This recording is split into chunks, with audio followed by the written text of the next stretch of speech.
నమస్కారం వార్తలకు స్వాగతం. ముందుగా ముఖ్యాంశాలు. మాజీ మంత్రి గుడివాడ అమర్నాథ్ ప్రెస్ మీట్, పలు అంశాలపై వివరణ.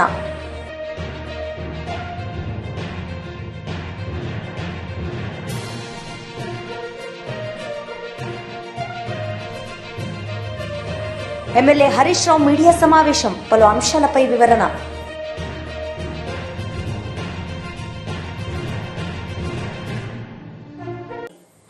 మాజీ మంత్రి కురసాల కన్నబాబు ప్రెస్ మీట్ నిర్వహించారు. ఈ సందర్భంగా పలు అంశాలపై ఆయన మాట్లాడారు.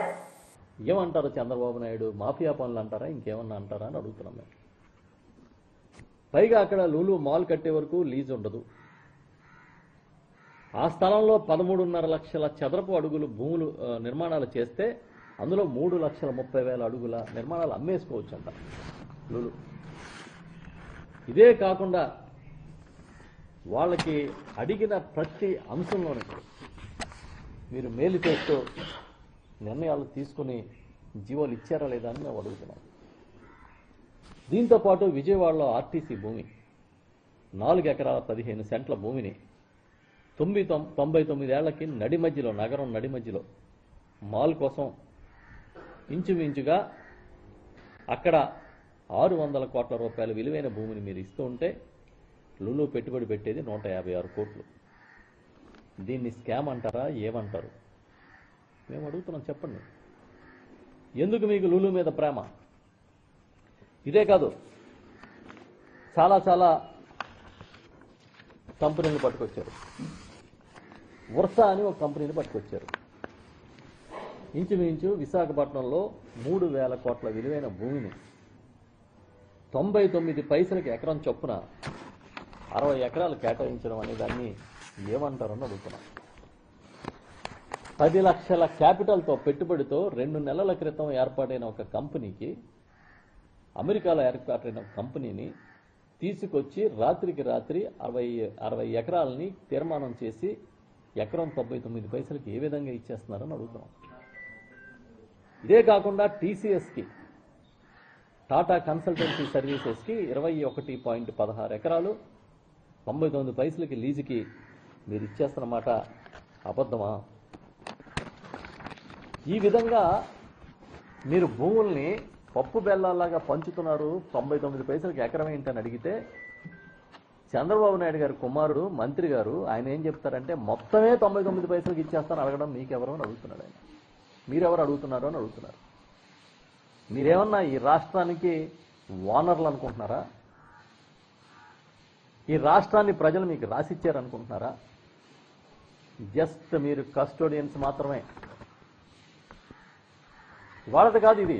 ఆపద్ధర్మ ముఖ్యమంత్రిగా ఉన్నప్పుడు చంద్రబాబు నాయుడు గారు ఢిల్లీరావు అనే ఆయనకి, ఐఎంజీ భారత్ అనే కంపెనీకి 100 ఎకరాలు గచ్చిబౌలిలో ఎకరం 50,000 రూపాయలకి ఇస్తే అది పెద్ద స్కామ్గా మారి అది కోర్టుల్లో ఇప్పటి వరకు నడుస్తున్న మాట అబద్ధమా?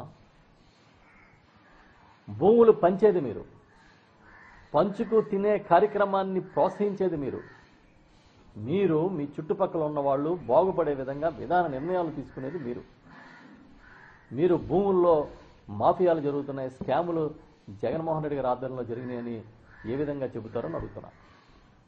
చివరికి జిఎంఆర్ సంస్థ కూడా విశాఖపట్నం ఎయిర్పోర్ట్ రావడానికి జగన్మోహన్ రెడ్డి గారు ఏదైతే సపోర్ట్ చేశారో ఆ సంస్థ దగ్గర కూడా మీకు ఇంత ల్యాండ్ అవసరం లేదు, 500 ఎకరాలు ప్రభుత్వం వెనక్కి తీసుకుంటుందని చెప్పిన ఘనత జగన్మోహన్ రెడ్డి గారిది.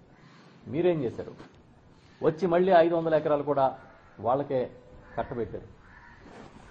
మీరు వచ్చి ప్రపంచానికి నీతులు చెప్తారు. ఇంకా లోపలికి వెళ్తే నాయుడుపేట దగ్గర నుంచి ఏ మూల చూసినా సత్యసాయి జిల్లా మడకసిర దాకా భూముల పందేరం తప్ప ఇంకేం చేస్తున్నారని అడుగుతున్నా. అమరావతిలో మీరేం చేశారు? అమరావతిలో మీ భూ పంపిణీ కార్యక్రమం ఏం జరుగుతుంది? ఎవరికి తెలియని నిజాలు అనుకోవద్దు. ఇక ల్యాండ్ అయిపోయింది.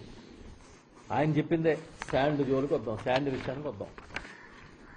ఈ శాండ్ అనేది మేము వస్తే ఉచిత ఇసుక ఇస్తాం అని పెద్ద ప్రచారం చేశాడు. ఇవాళ ఎక్కడైనా సరే ఒక లారీ చివరికి గోదావరి పక్క ఉన్న గ్రామాల్లో కూడా 18,000 నుంచి 30,000 రూపాయలకి ఇసుక అమ్ముతున్నారు. ఈ రీచ్లందరూ ఎవరు నిర్వహిస్తున్నారు? శాండ్ రీచ్లు ఎవరు నిర్వహిస్తున్నారు? మీ పార్టీ నాయకులు, మీ పార్టీ ప్రజాప్రతినిధులు నిర్వహిస్తున్నారు. చివరికి స్టాక్ యార్డులు కూడా మీ వాళ్ళే నిర్వహిస్తున్నారు. మీరొచ్చి దేశానికి నీతులు చెప్తారు. ఇవాళ ఇసుకని అక్రమ వ్యాపారం చేసేది మీరు.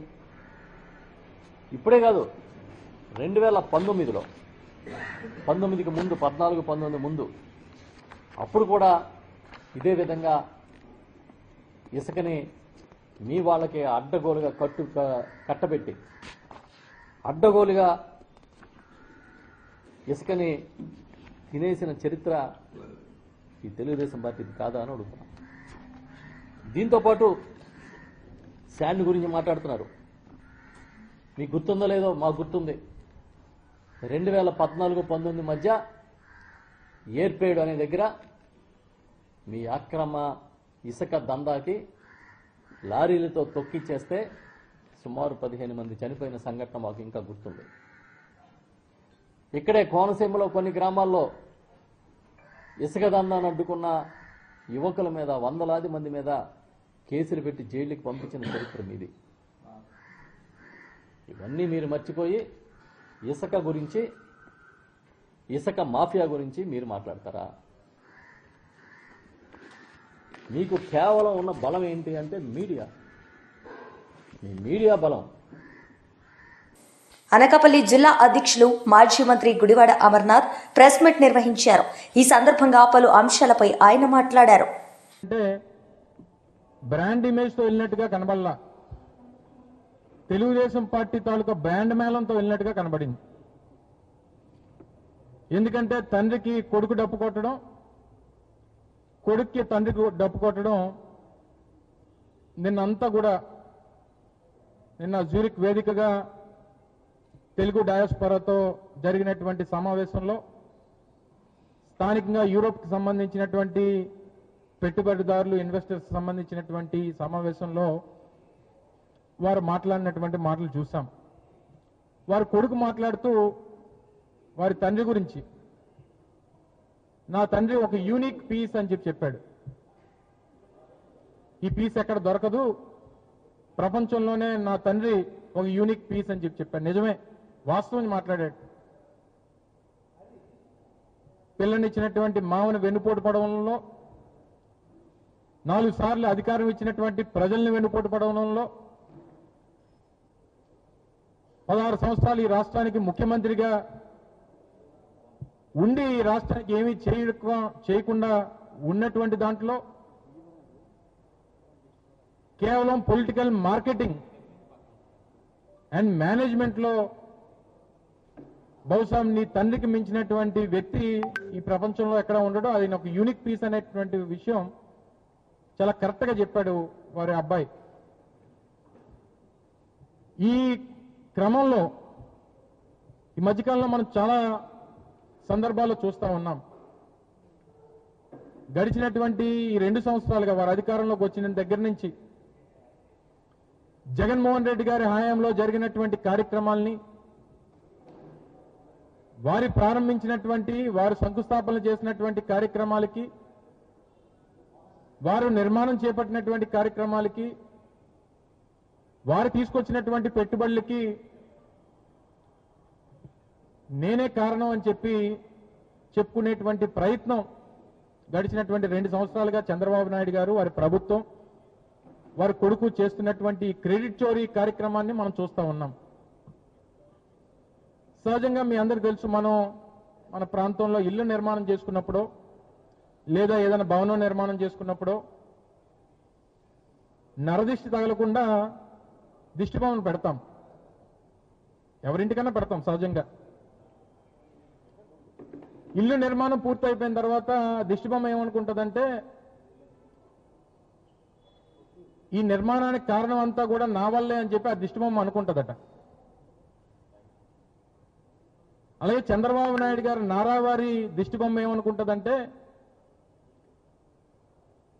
ఈ రాష్ట్రంలో ఏం జరిగినా నా వల్లే జరిగింది అని చెప్పి ఈ దిష్టి బొమ్మ అనుకుంటుంటుంది.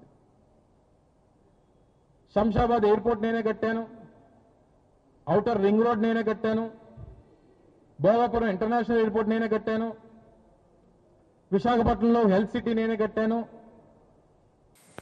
చైర్మన్ నీలహెప్పాలెం విజయ్ కుమార్ మీడియా సమావేశం నిర్వహించారు. ఈ సందర్భంగా పలు అంశాలపై ఆయన మాట్లాడారు. The world. So he tried to showcase the state, its rich and varied heritage, and also the human resources that are there in the state. So he was trying to explain, I have the so-called resources in my state. Why can't you come and invest in our state? అని ధైర్యంగా చెప్పగల స్థాయిని, ఆ కాన్ఫిడెన్స్ని ఆ రోజు చంద్రబాబు గారు కానీ తెచ్చుకోకుండా ఉంటే బహుశా మన రాష్ట్రం చేతులు ఇంకో రకంగా ఉండేదేమో. ఇంకా ఇప్పుడున్న దాంట్లో కనీసం పావంతు కూడా వస్తుంటుంది అంటే ప్రతి ఒక్కరూ నమ్ముతారు. ఎందుకంటే ఆ రోజు నుంచి భారతదేశానికి వచ్చిన పెట్టుబడుల యొక్క ప్రవాహం ఏంటి అంటే భారతదేశాన్ని మెటమార్ఫైజ్ అంటారు, అంటే పూర్తిగా ట్రాన్స్ఫర్మేషన్ పూర్తిగా రూపాంతరం చెందేట్టు చేసింది. సో ఆ రోజు అలా మొదలైన ఆ ప్రస్థానం ఆంధ్రప్రదేశ్ని ప్రపంచానికి పరిచయం చేయడంలో దావోస్ అనే ఒక మజిలీ చంద్రబాబు గారి సుదీర్ఘ రాజకీయ ప్రయాణంలో ఒక ప్రత్యేకత సంతరించుకున్న మజిలీ అని చెప్పవచ్చు. అందుకే దావోస్ అంటే ది ఒరిజినల్ దావోస్ మ్యాన్ అని ఎందుకు అంటున్నామంటే ఆ రోజు ఆయనతో పాటు చాలామంది ఎస్ఎం కృష్ణ ఇట్లాంటి వాళ్ళు ఉన్నారు. They all fallen wayside, some have got retired and some have just left the politics and some, but Chandrababu is the only man who is still is a long distance runner. So అలా ఒక 50 కిలోమీటర్ల marathon చేయాలంటే ఎంత patience కావాలో చంద్రబాబు అనే వ్యక్తికి అంత పేషెన్స్తో ఈ యొక్క పని చేస్తూనే ఉన్నారు. ప్రపంచ యవనిక మీద ఐటీ అనే ఒక కేంద్రాన్ని ఆంధ్రప్రదేశ్లో స్థాపించడమే కాకుండా ఆంధ్రప్రదేశ్ మీన్స్ బిజినెస్ అనే ఒక నమ్మకాన్ని పారిశ్రామికవేత్తల్లో పాదుకొల్పగలిగాడు అనేది సత్యం. దానికి దావోస్ అనే ఒక మజిలీ ఎంతగానో ఉపయోగపడింది అనేది కూడా వాస్తవం. వ్యవసాయపరంగా ఉన్న మన రాష్ట్రాన్ని ఒక గొప్ప ఐటీ కేంద్రంగా మార్చడంలో చంద్రబాబు గారి పాత్రే కాదు, దావోస్ పాత్ర కూడా ఖచ్చితంగా ఒక గొప్ప స్థాయి సంతరించుకుందని మనం ఒప్పుకోక తప్పదు. అది ఎంత లెవెల్లో చేరుకుందంటే అప్పట్లో చివరికి 1998-99 ప్రాంతాలకి మైక్రోసాఫ్ట్ డెవలప్మెంట్ సెంటర్ హైదరాబాద్లో ఏర్పడే స్థాయికి చేరుకుంది. అప్పటి చంద్రబాబు గారు మాట్లాడిన మాటలు, చేసిన మీటింగులు, అప్పుడు వాళ్ళతో కలిసి నేర్పిన సంభాషణలు, ఇవన్నీ ఒక్కొక్కటి పైలిపోయి that has reached the crescendo of establishing Microsoft centre first after outside USA. Okay, so ఇప్పటిదాకా చంద్రబాబు గారు 2026 జనవరిలో ఇప్పుడు పోయిన దాకా దాదాపు 14 సార్లు దావోస్కి వెళ్ళారు. సో ఇది 15వసారి. సో ఇన్నిసార్లు ఒక ముఖ్యమంత్రిగా ఆయన దావోస్ పర్యటించడం అనేది ఒక గొప్ప బహుశా నాకు తెలిసి దాన్ని ప్రపంచంలోనే రాజకీయాల్లో ఉన్న ఒక వ్యక్తి ఇన్నిసార్లు, అది కూడా ముఖ్యమంత్రిగా ఉండి తన రాష్ట్రం కోసం దావోస్ పర్యటన చేయడం అనేది ఒక రికార్డు కావచ్చు. సో ఆంధ్రప్రదేశ్ని పెట్టుబడుల్లో దేశాన్ని దిక్సూచిగా చేయడంలో చంద్రబాబు అనే ఒక వ్యక్తి అత్యంత కీలక భూమిని, ఆంధ్రప్రదేశ్నే కాదు ఈవెన్ భారతదేశాన్ని కూడా, ఎందుకంటే Andhra Pradesh is a part of India. So ఆంధ్రప్రదేశ్కి వచ్చిన పెట్టుబడులు ఇండియాకి వచ్చాయంటే, సో ఐటీ బెంగళూరులో కొంత ఐటీ ఉండొచ్చేవా, కానీ పెద్ద కంపెనీలు స్టార్ట్ అయింది హైదరాబాద్లోనే. ఆరకల్ స్టార్ట్ అయింది హైదరాబాద్, మైక్రోసాఫ్ట్ స్టార్ట్ అయింది హైదరాబాద్, డెలాయ్ స్టార్ట్ అయింది హైదరాబాద్, ఎవ్రీథింగ్ స్టార్ట్ అయింది హైదరాబాద్ ఒకప్పటి ఆంధ్రప్రదేశ్ రాజధాని. ఆ తర్వాత కాలక్రమేణా రాష్ట్రం విభజన సాగిండొచ్చు. ఆ రోజు మాత్రం ఆంధ్రప్రదేశ్ని నమ్మొచ్చారు. ఆంధ్రప్రదేశ్కి ముఖ్యమంత్రిగా ఉన్న చంద్రబాబు నాయుడు గారు అనే ఒక వ్యక్తిని నమ్మి ఈ రాష్ట్రానికి వచ్చారు. సరే, ఉద్యోగాలు, అభివృద్ధి లక్ష్యంగా తాను ప్రభుత్వంలో ప్రతి టర్మ్లో ఆయన కష్టపడుతూ వచ్చారు. ఎగ్జాంపుల్ 2014-19, ఎందుకంటే ఆంధ్రప్రదేశ్ విభజన తర్వాతే మనం తీసుకుంటే దావోస్ పర్యటనలు చాలా బాగా ఉపయోగపడ్డాయి. ఎందుకని చంద్రబాబుని the original man of Davos అంటున్నామంటే 97లో మొదలుపెట్టిన ప్రస్థానం 2014-19 మధ్యలో ఒక స్థాయికి చేరి Airbus, Hero Honda, Pioneer, Hitachi, Medtech, ఫిన్సర్, జేఎస్డబ్ల్యూ, ఏషియన్ పెయింట్స్ ఇవన్నీ ఇక్కడ సంభాషణ జరిగాయి, అక్కడ కూడా సంభాషణ జరిగాయి. రకరకాల దీంట్లో రకరకాల వ్యక్తులతో వాళ్ళ యొక్క కాంపిటేటర్స్తో అరే మన కాంపిటేటర్ పెడుతున్నాడు మనం కూడా పెడితే బాగుండు అనే ఒక రకమైన ఆలోచన వాళ్ళు రేకెత్తించి అక్కడి నుంచి వాళ్ళు ఆంధ్రప్రదేశ్కి తీసుకొచ్చి వాళ్ళందరికీ ఆంధ్రప్రదేశ్ని చూపించి పరిచయం చేసి you have a resource over there, you have an opportunity over here అన్న స్థాయికి ఆంధ్రప్రదేశ్ రాష్ట్రాన్ని తీసుకొచ్చిన వాళ్ళు అగ్రగణ్యుడు తప్పనిసరిగా చెప్పాల్సిన పేరు చంద్రబాబు నాయుడు. విభజిత ఆంధ్రప్రదేశ్లో 2014-19 మధ్యలో 5 లక్షల కోట్ల విలువైన 39,000 పరిశ్రమలు ఆంధ్రప్రదేశ్కి వస్తే దాదాపు 5 లక్షల మందికి ఉద్యోగ అవకాశాలు వచ్చాయి. ఇదేదో మనం చెప్పింది కాదు. అప్పటి 2020లో అప్పటి పరిశ్రమల శాఖ మంత్రి, వైసీపీ పరిశ్రమల శాఖ మంత్రి మేకపాటి గౌతమ్ రెడ్డి గారు ఇన్ని ఉద్యోగాలు చంద్రబాబు తేగలిగాడు 4.5 సంవత్సరాల్లో అంటూ అసెంబ్లీ సాక్షిగా చెప్పిన ఫిగర్లనే మనం చెప్తున్నాం. హిస్టరీని తీసుకొచ్చారు. ఫ్రాంక్లిన్ టెంపుల్టన్ వచ్చిన తర్వాత వీళ్ళు పంపించేశారు. ఏఎన్ఎస్ఎస్ఆర్ కావచ్చు, జోహోగ్ కావచ్చు, యాంటిలోనో కావచ్చు, స్టేట్ కావచ్చు, ఇట్లా పదుల సంఖ్యలో 2014-19 మధ్యలో తెచ్చాం. వెరీ అన్ఫార్చునేట్లీ 2019లో మేము ఓడిపోవడం జరిగింది. సరే 5 సంవత్సరాల పాటు చీకటి యుగం, దాని గురించి మనం ఎన్నిసార్లు మాట్లాడుకున్నాం, ఇప్పుడు వేస్ట్. మళ్ళీ మాట్లాడుకొని బాధపడడం కంటే ఇక ముందు ఏం చేయాలో చూడడం అనేది ముఖ్యం. సో కూటమి ప్రభుత్వం 2024-25లోకి వచ్చిన తర్వాత దాదాపు దావోస్ పర్యటన తర్వాత 20 ప్రముఖ కంపెనీలు మన రాష్ట్రానికి వచ్చాయి. 2019-24 ఎంపీ కలిశెట్టి అప్పలనాయుడు మీడియా సమావేశం నిర్వహించారు. ఈ సందర్భంగా పలు అంశాలపై ఆయన మాట్లాడారు. జగన్మోహన్ రెడ్డి ప్రజాధనంతో విదేశ పర్యటనలు చేసి సత్యసమేతంగా వెళ్ళి ప్రజాధనం దుర్యోగం చేసే సంఘటనలు చాలా మనం చూసాం, చాలా వెలుగులోకి వచ్చినాయి. అలాంటి వ్యక్తులు ఈరోజు మాట్లాడుతున్నారు దావోస్ పర్యటన మీద. ఈరోజు గౌరవ ముఖ్యమంత్రి గారు పవర్ ప్రజెంటేషన్ చేస్తుంటే ఈరోజు బ్రహ్మాండంగా వారు పారిశ్రామికవేత్తలను కూడా ఆకర్షించి ఆంధ్రప్రదేశ్కి వస్తామని చెప్పేసి వాళ్ళు ఆనందం పలుకుతున్నారు. ఈరోజు ఉమ్మడి రాష్ట్రంలోనే ముఖ్యమంత్రి చేసిన అనుభవంతో ఈరోజు భారతదేశంలోనే ఒక అనుభవమైన ముఖ్యమంత్రి ఈరోజు ఆంధ్రప్రదేశ్కి రమ్మని ఆహ్వానిస్తే వాళ్ళు సంతోషంగా వస్తుంటే ఇది చూసి ఓరవలేక ఇంకా బెదిరింపులు, మేము రేపు అధికారంలోకి వస్తే కేటాయించిన భూములు రద్దు చేస్తామని పారిశ్రామికవేత్తలకి. అసలు మీరు అధికారంలోకి వస్తే కల్లోకి ఊహించుతారా? మీరు ఎప్పుడైనా ఆ అవకాశం ప్రధానికి ఇస్తారా?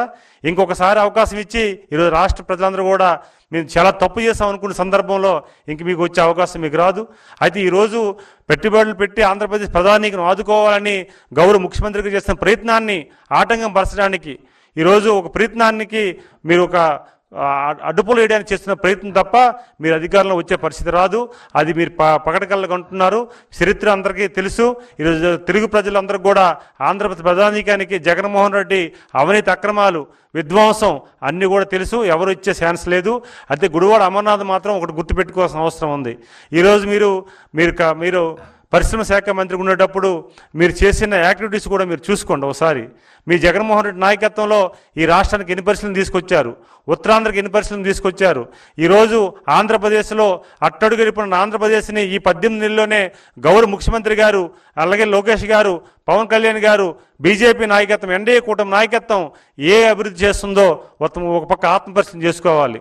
మీరు ఉత్తరాంధ్ర మనిషి అని చెప్తున్నారు కదా, మీరు విశాఖ నగరంలో ఉండేటప్పుడు మీరు అభివృద్ధి కార్యక్రమాలు ఏ రకంగా మీరు చేశారు? ఉమ్మడి రాష్ట్రంలో చంద్రబాబు నాయుడు గారు ఏం చేశారు? ఉత్తరాంధ్ర సంబంధించి మీ ప్రభుత్వ హయాంలోనే ఉత్తరాంధ్ర ఎంత వెనుకబడతాయని అయింది, ఉత్తుత్త ఆంధ్రప్రదేశ్ అయింది. ఒక పక్క వ్యక్తులు తీసుకొచ్చి, భూస్వాములు తీసుకొచ్చి, పెద్దతనం తీసుకొచ్చి ఉత్తరాంధ్ర పెద్దతనాన్ని వాళ్ళకి అప్పచెప్పిన సంఘటన నీకు తెలియదా? ఈరోజు మీరు బయటకు వచ్చి మాట్లాడుతున్న తీరు చూస్తే ఆశ్చర్యం కలుగుతుంది. జగన్మోహన్ రెడ్డి కూడా తెలుసుకోవాల్సిన అవసరం ఉంది. ఈరోజు ఒక తెలుగువాడుగా ప్రపంచ దేశాలకి ఒక పరిచయస్తుడిగా చంద్రబాబు నాయుడు గారిని దేశ విదేశాల్లో మంచి పేరు ప్రతిష్టలు తీసుకొచ్చి వారి అంబాసిడర్గా ఈరోజు అభివృద్ధికి ఉండి ఈరోజు వారిని ఆహ్వానిస్తే నువ్వు కనీసం స్వాగతించబోయి విమర్శ చేసే పరిస్థితికి వస్తున్నారు. ఇదేమైనా తెలుగు ప్రజలకి అవమానం చేసినట్లుగే, రాష్ట్ర ప్రజానీకాన్ని అవమానం చేసినట్లుగే ఈరోజు రాష్ట్ర ప్రజానీకం చంద్రబాబు నాయుడు గారు ఉంటే ఈ రాష్ట్రంకి మేలు జరుగుతుంది, మా భావితరాలకు మేలు జరుగుతుందని ఈరోజు అందరూ కూడా ముందుకొచ్చి బ్రహ్మాండమైన ఆశీర్వదించి వారు ప్రజాప్రభుత్వం ఏర్పాటు చేస్తే ఆ ప్రభుత్వాన్ని ఈరోజు కొల్లగొట్టడానికి ఈరోజు విమర్శలు చేసి బెంగళూరు ప్యాలెస్లో కూర్చొని కుట్రలు చేసి ఈరోజు చుట్టం సూపుగా తాడేపల్లి ప్యాలెస్కి వచ్చి 4 ముక్కలు మాట్లాడి వెళ్ళే సందర్భాలు మనం చూస్తున్నాం. జగన్మోహన్ రెడ్డి కూడా ఆత్మపరిశీలన చేసుకోవాలి. ఈరోజు రాష్ట్ర అభివృద్ధి కోసం, రాష్ట్ర నలుమూలలో అభివృద్ధి జరగాలని, అన్ని వైపులు అభివృద్ధి జరగాలని గౌరవ ముఖ్యమంత్రి గారు చేస్తున్న ప్రయత్నానికి ఈరోజు భారతదేశంలో దావోస్ పర్యటన సంబంధించి ఎప్పుడైనా ఏ సందర్భంలో వెళ్ళైనా సరే నువ్వు పరిశ్రమ కోసం మాట్లాడావా? 5 సంవత్సరాలు పారిశ్రామికవేత్తలతో మాట్లాడావా? అగౌరవపరిచావు. పరిశ్రమ అంటే చిన్నచూపు. పరిశ్రమలు నువ్వు దొంగసాటుగా పెట్టుకొని అవినీతి సొమ్ముతో పరిశ్రమలు పెట్టుకోవచ్చు. స్వచ్ఛతగా వచ్చి వారు అభివృద్ధి జరిగి కొత్త పరిశ్రమలు పెడితే స్వాగతించలేవు, చూసి ఓరవలేవు. ఇలాంటి వారోత్తరంలో 5 సంవత్సరాల్లో వెనుకబడి చేస్తావు. పారిశ్రామిక అభివృద్ధి లేదు, నిరుద్యోగ ఉపాధి అవకాశాలు లేవు. ప్రతి ఒక్కరిని కూడా ఎన్నికలు చేస్తావు. ప్రజానీకానికి అన్ని వర్గాలు దగా చేస్తావు, అన్ని వర్గాలు మోసం చేస్తావు. ఈరోజు చంద్రబాబు నాయుడు గారు వారికి ఉన్న అనుభవాన్ని, వారికి ఉన్న విజనరీని, వారికి ఉన్న పరపతిని ఈరోజు ప్రపంచ దేశాలకు వెళ్ళి వారు పరపతితో తీసుకొచ్చి భారతదేశంలో ఒక చంద్రబాబు నాయుడు గారిని, ఒక ముఖ్యమంత్రి చంద్రబాబు నాయుడు గారు ఆంధ్రప్రదేశ్కు ఉన్నారు, ఒక విజనరీ లీడరు, ఆయనకున్న టెక్నాలజీకి, ఆయనకున్న ఆలోచనలు కానీ భావితరాల్లో పనికి వస్తామని పారిశ్రామికవేత్తలు కూడా నమ్మొస్తే అది చూసి ఓరవలేక మీ పేకు ప్రసారాలు పెడుతున్నాం. అసలు మీ పార్టీ పుట్టికే పేకు, మీ మనుషులే మీరే పేకు, మీ నాయకత్వమే పేకు. ఇలాంటి సందర్భాలు కూడా ఆత్మపరిశీలన చేసుకోవాలి. ప్రజలు మభ్యపెట్టే విధానాన్ని వెన్నాడాలి.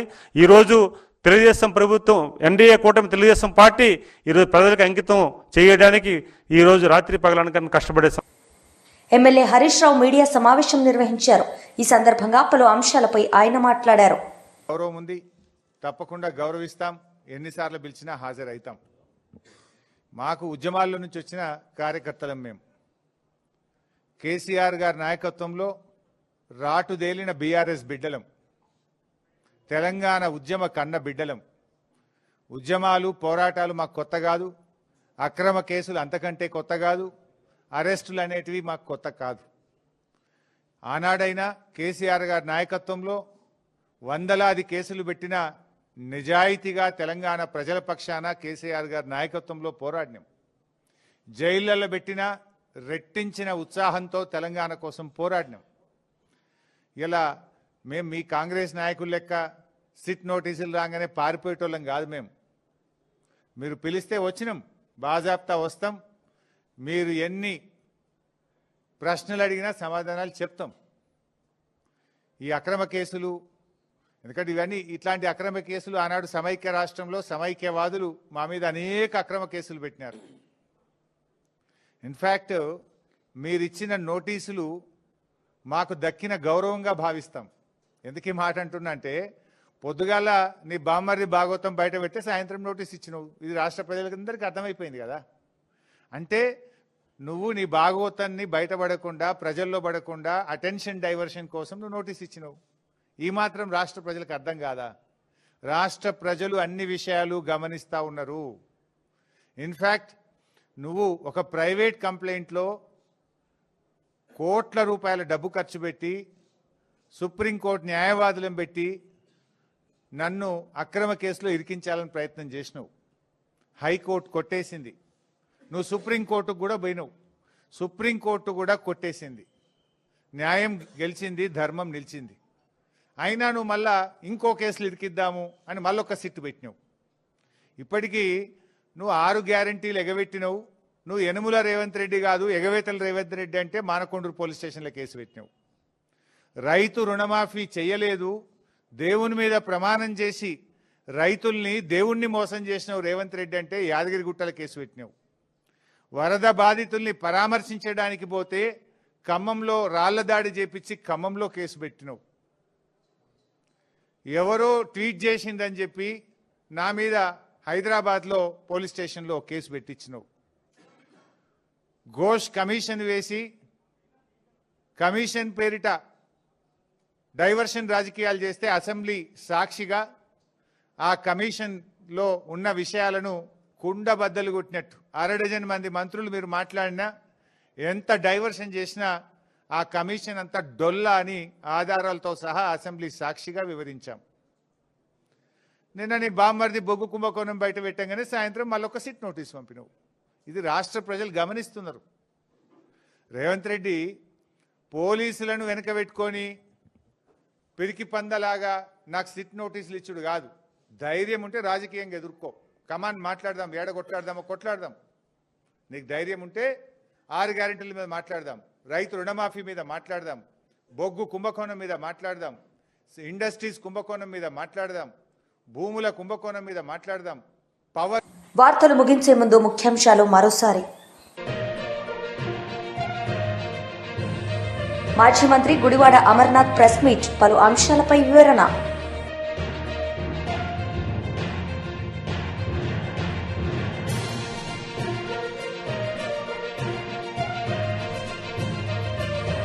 ఎమ్మెల్యే హరీష్ రావు మీడియా సమావేశం, పలు అంశాలపై వివరణ.